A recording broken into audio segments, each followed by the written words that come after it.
may katipiran pa rin. So yun po yung pagkakaiba ng dalawa nung pagnenegosyo ng meat type at saka ng layer type na talagang pinapaitlog mo for table egg production. Kasi yung meat type,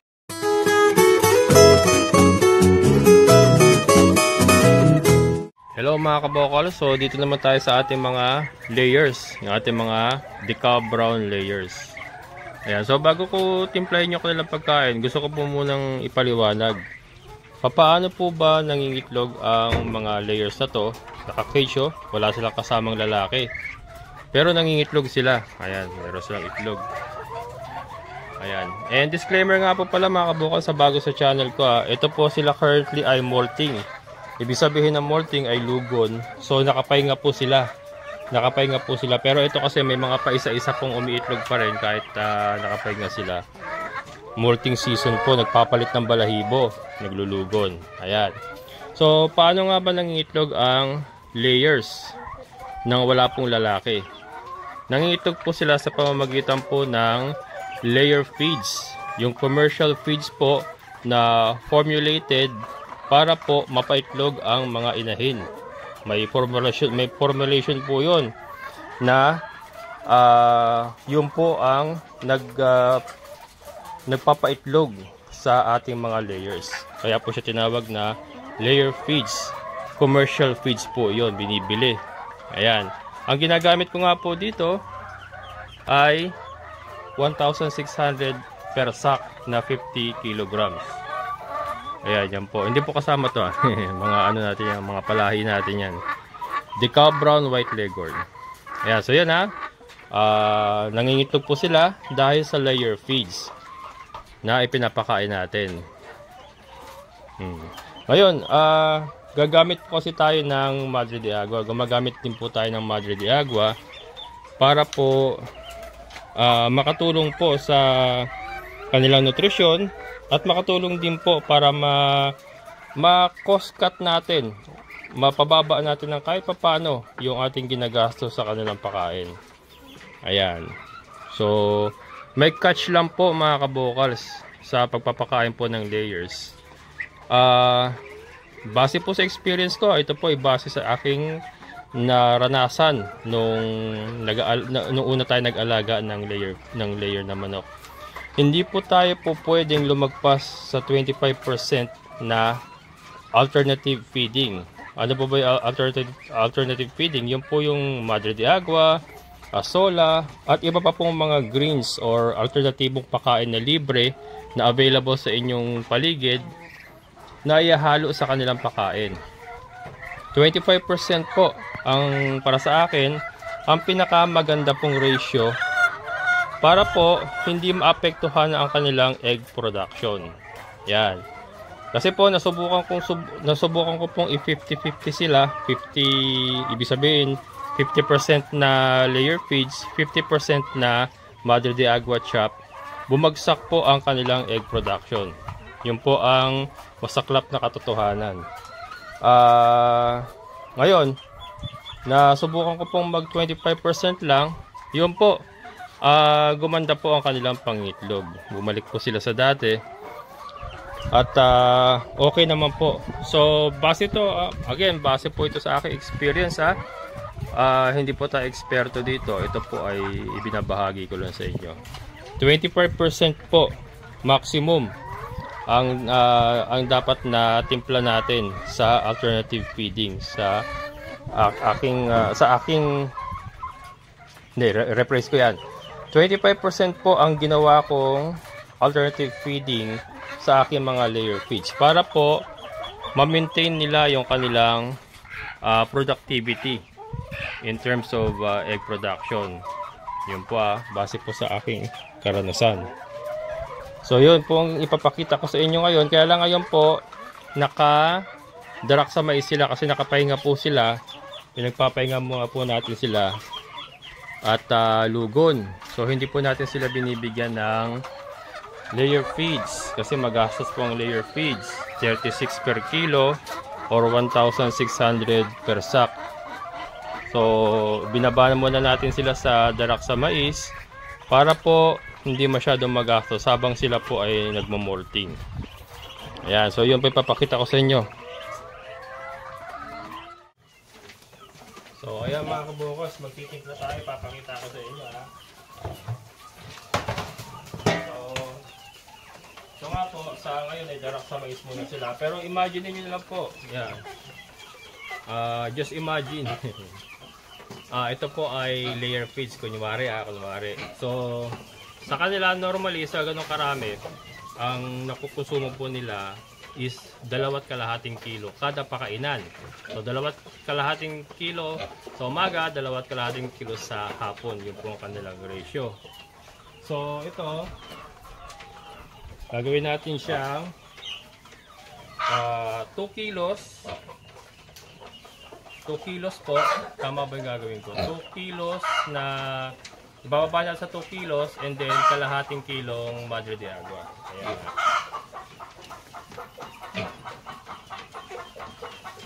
Kasi ano naman mga kabukals, 25% or less. Hindi lang tayo pwedeng lumagpas sa 25%. Kasi nga, base sa experience ko, yun po yung maximum na pwede nating bigyan sila ng mga dahon-dahon or alternative na pagkain na hindi po maapektuhan yung kanilang pangitlog. Yung nakamix po sa nakamix po sa pagkain, iba pa po yung ibang usapan po yung pagka naka-free range sila, kumakain ng damo. Pero ang bigay niyo po ng layer feed sa kanila is naka 100% po. Iba po usapan yon. Ang sinasabi ko kasi dito, naka battery cage sila. Pero nagbibigay tayo ng alternative feeding para po mapababa natin yung ating feeding cost, yung pagbili ng commercial feeds. Pagka free range po kasi, malaya po sila nakakakain ng gusto nila. Pero nabibigyan din po sila ng 100% na commercial feeds. Yung kanilang, kumbaga yung pinaka main meal nila. Yan, so 2 kilo.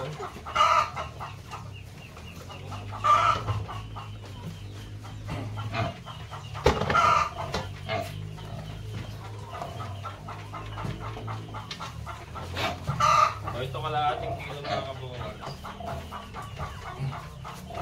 Ito yung hina-harvest pa natin kahapon. Mamaya mag-harvest ulit ako sa panibago. Para mamaya nila. Saka buong may bukas. Yan, mag-itlog yung ating mga kabukals. Yung ating mga breeders ay mag-itlog. So ito nakita nyo mga kabukals, mas madali po ang approach sa mga breeders, sa mga meat type. Kasi yun talaga, kahit i-50% po sila, 50-50 ratio ng Madre de Agua or kung ano man ang pakain nyo na alternative, 50% na darak sa mais or kung naka-feeds kayo, 50-50 pwede. Hindi po sila maapektuhan. Katulad ng mga breeders, wala pong apekto sa kanya kasi ang similya po ay nanggagaling sa tandang, sa rooster. Yun po ang nagpapaitlog sa kanila. Sa layers, kasi nga wala silang kasamang rooster, so kailangan nila ng maraming ratio ng layer feeds para po sila makapag-produce ng itlog. So yun po yung catch doon, yun po yung difficult side kung paano nyo po titimplahin. Kung gusto niyo pong gumamit ng alternative feeding na hindi po maapektuhan yung inyong table egg production. Yan. Kaya nga po ako medyo concentrate tayo sa breeding kasi para sa akin mas madaling gumamit ng alternative feeding sa breeding side of things. Sa breeding side mas madali pong makatipid o mas madaling gumamit ng mga alternative sa pagkain. Pwede nyo nga silang gamitan ng yung sapal ng nyug mga kabukals, mga breeders. So kaya sapal ng soya, pwede sa mga layers hindi nyo magagawa yun na hindi kayo lalagpas sa 25%. Again, base sa experience ko mga kabukals, hindi po tayo eksperto hindi po tayo veterinaryo. Yun po ay base sa experience ko. Na kapag lumagpas ka ng 25% na pagbibigay ng alternative na pagkain na nakahalo sa main meal nila, ay bumabagsak talaga yung production. Again, iba po yung naka-free range iba po yung may mga extra silang nakakain na damo sa free range. Iba po yun. Hindi po yun na sinasabi ko. Ito po yung naka-battery cage lang.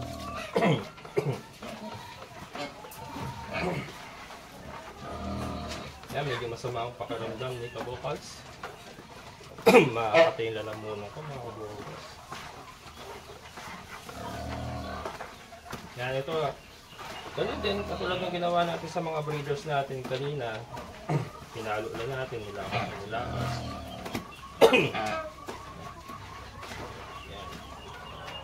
Nahirapan ako magsalita, maaninimulan muna ko mga Kabokals. Masakit na. Pero kailangan kumita ng pera. Kailangan ang dami alaga babayad pa lupa sa kabahay. Ayan. Mga Kabokals. Ito na. Papakain na natin.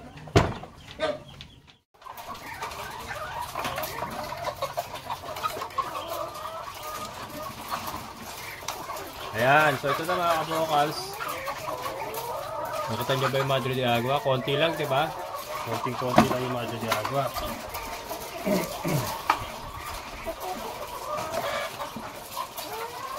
Yan, so again, imagine nyo na lang na layer feeds ito, pero dalak sa base food ko muna sa ngayon. Kaya sapat po. Ayan lang. Kita nyo ba yung mga Madre de Agua? At least may nakakain silang Madre de Agua.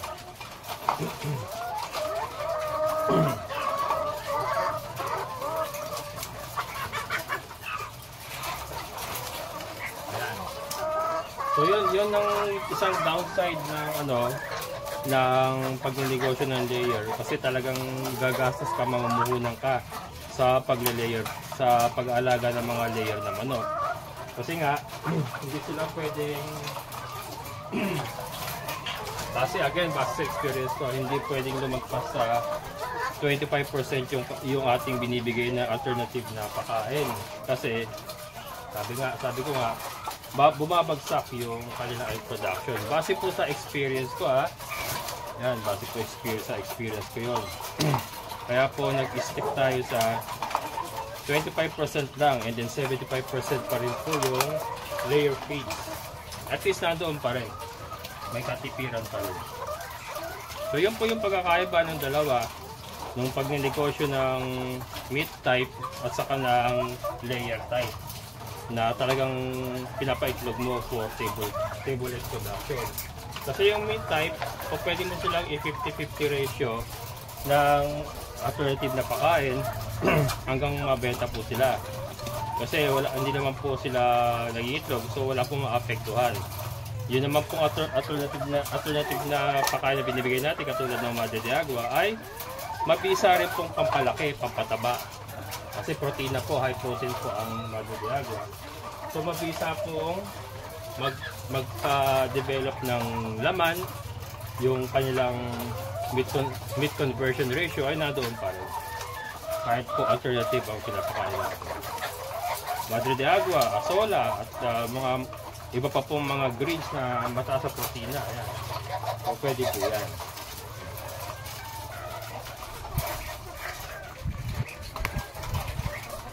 Sila.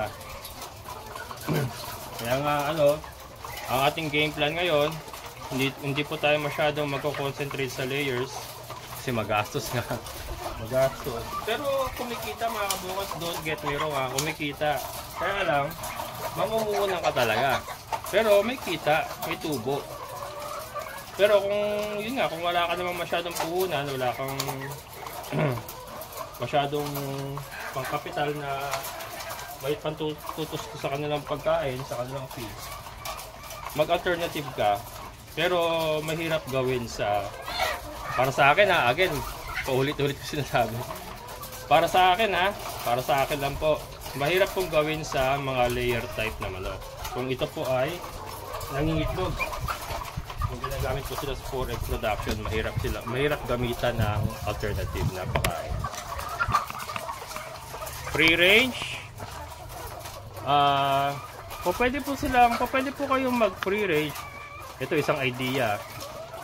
Kunyari meron Pero kayong mga Rhode Island Rooster na lumaki sabay-sabay, yung pwede silang pagsama-samahin. Kasi ang mga Rhode Island po, pagka hindi po lumaki sa isang lugar, tapos pinagsama mo, mag-aaway-aaway po yan. Ngayon, kung meron po kayong mga ganon, kung pwede nyo, kunyari meron kayong 100 pieces na Decaf Brown Hens, meron kayong 10 pieces na Rhode Island Rooster na pwedeng pagsama-samahin sa isang lugar, o pwede nyo pong pagsama-samahin sa isang free range, double hit po yun. So pwede kayong magbenta ng fertile eggs, and then yung pag lumagpas na sa threshold, I think 6 to 8 days lang po yata yan, or 10 days maximum, idediretso mo na sa table eggs yan, ibebenta mo na as table eggs. So isa lang po yun. Yun po, kung pwede nyo gamitan ng alternative na pakain, kasi may rooster. Yung rooster po ang nagbibigay ng similya ng papaitlog. O pwede po yun. Kung malaki ang inyong lugar, kailangan, ano rin yun,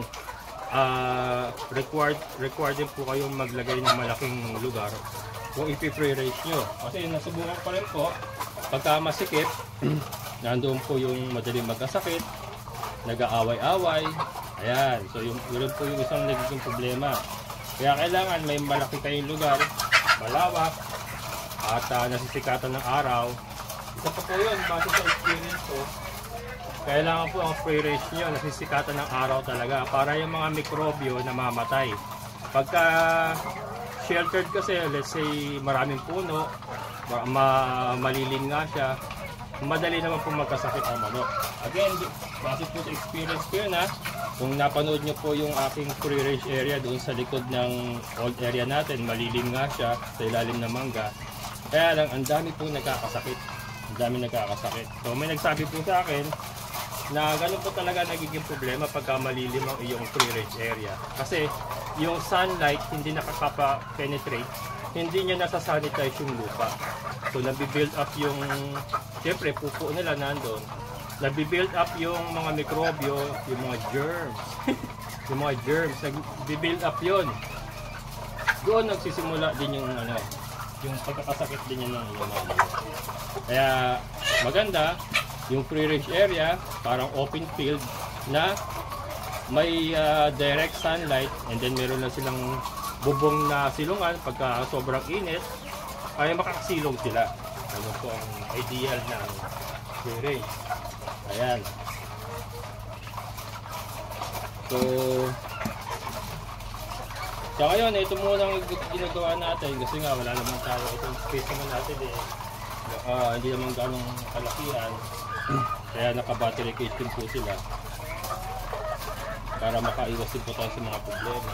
Mas kontrolado kasi mga kabukas mas kontrolado natin ang health nila pagka naka-battery cage napansin ko, kesa yung naka-free range tapos wala kang direct sunlight, hindi siya open field talaga, hindi nga madaling magkasakit.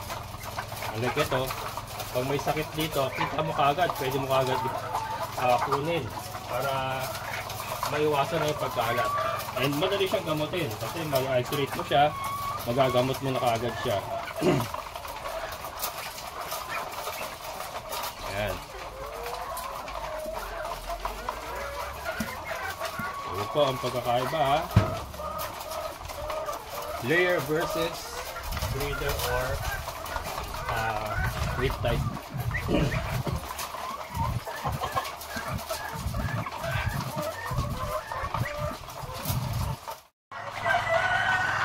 Ayan mga kabokals, ubos ito may mga natira. Ay, ito lang naman. Okay, ubusin nyo to. Ubusin nyo yan. Malaki pala yung dahon. Kaya din ang ulit.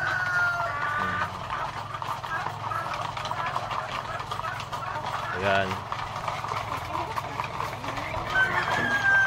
Pero mga kabukas dodget, meron nga magandang negosyo po ang layer ang paitloging manok. Magandang negosyo po yan. Again, kahit po mag 100% feeds kayo, hindi pa rin kayo lugi as long as masusunod nyo po yung 110 to 115 grams a day per hen.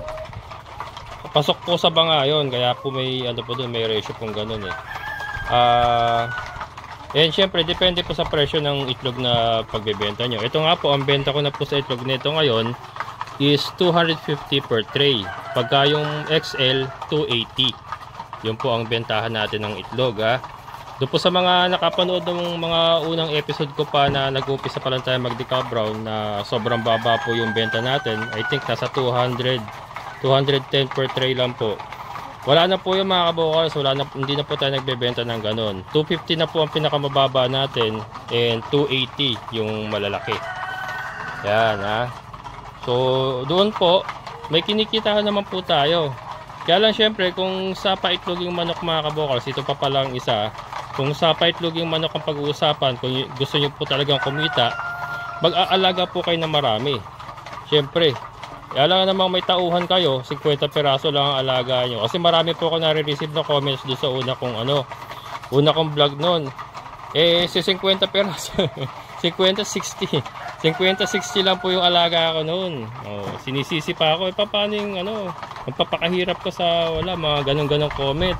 Tauhan mo yung gastos mo sa sa tubig, kuryente. Naman po yun, kumbaga prototype lang po yun. Pinapaliwanag ko lang po na sa ganito pong negosyo, may kikitain kayo, may net income kayo.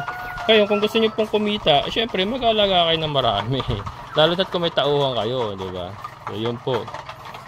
So, may kita pa rin po sa paitloging manok. Merong kita dyan.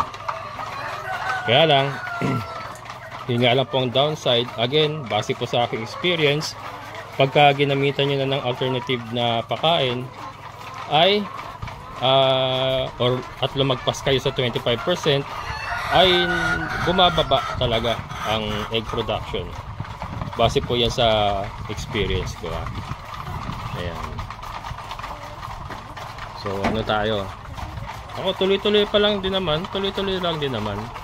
Hindi naman natin susukuhan itong paitlog yan. Kasi may mga customer na ako, may mga regular customer na ako na dun sa bahay ko sa San Jose del Monte.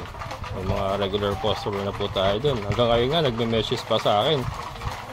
Sabi ko nga, nakapahinga yung mga manok. Buti pa yung manok, nagpapahinga.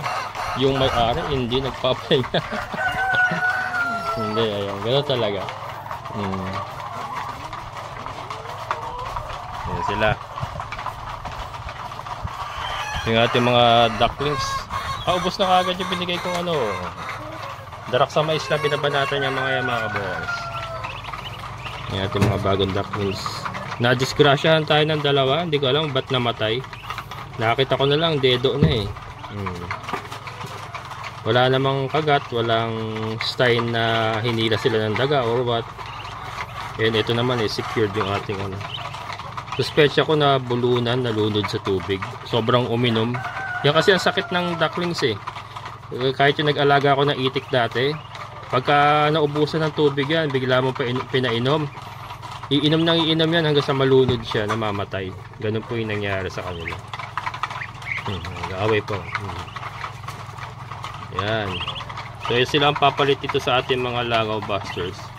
And then ito mga lalaki, ituturbo na natin yan. Abangan nyo mga kabukas, magta-try tayo ng turbo na binalot sa dahon ng saging. Yan, ito, candidate na to. Ang problema sa akin mga kabukals, katulad ng isang araw magkakatay dapat ako ng manok. Nilagay ko na sa scratch pen, hindi ko na siya papakainin Ayun, syempre habang nagpapakain ako ng mga ibang manok, nakatingin sa akin ng walang ya. Nakatingin sa akin. Binalik ko. Naawa ako Nakatingin sa akin Binalik ko na lang doon sa silong ng kambing. Yung yung mga reject natin doon na mga kabir. Isa siya ron kakatay ko na dapat yung isang araw, wala akong ulam nakatingin sa akin palagi. Pag dumadaan ako, nakatingin sa akin. Binalik ko, naawa. Naawa ako Sardinas ang ulam ko. Saka noodles. Ayan mga kabokals. Tapusin na natin ang kalokohan na to. Hindi, joke lang. Ayan mga kabokals So again, ito po mga sinabi ko, base lamang po to sa aking experience yung mga naranasan ko sa pag-aalaga ng layer na manok. Siyempre, yung mga ginagawa natin mga procedure, yun po yung mga naging problema ko. So, ibinabahagi ko lang sa inyo, hindi po ako expert, hindi po ako veterinaryo, pero yun po ang aking naranasan personally. So, kung mali po ako, or kung sa akin lang po nangyayari yun, at least ay nabahagi ko sa inyo yung aking experience. Yun lang naman po. Ayan, so maraming salamat sa lahat ng mga solid kabokals sa mga silent viewers. Siyempre sa ating kaibigan po, Sir Boyet. Sir, thank you so much. Hanggang dito na lang. Muli ito yung kabokals farmer. Nagsasabing sabay-sabay tayo mangarap, magsikap at isa lang kumilos. Siguradong ulan ang ating amazing na buhay. Bye-bye!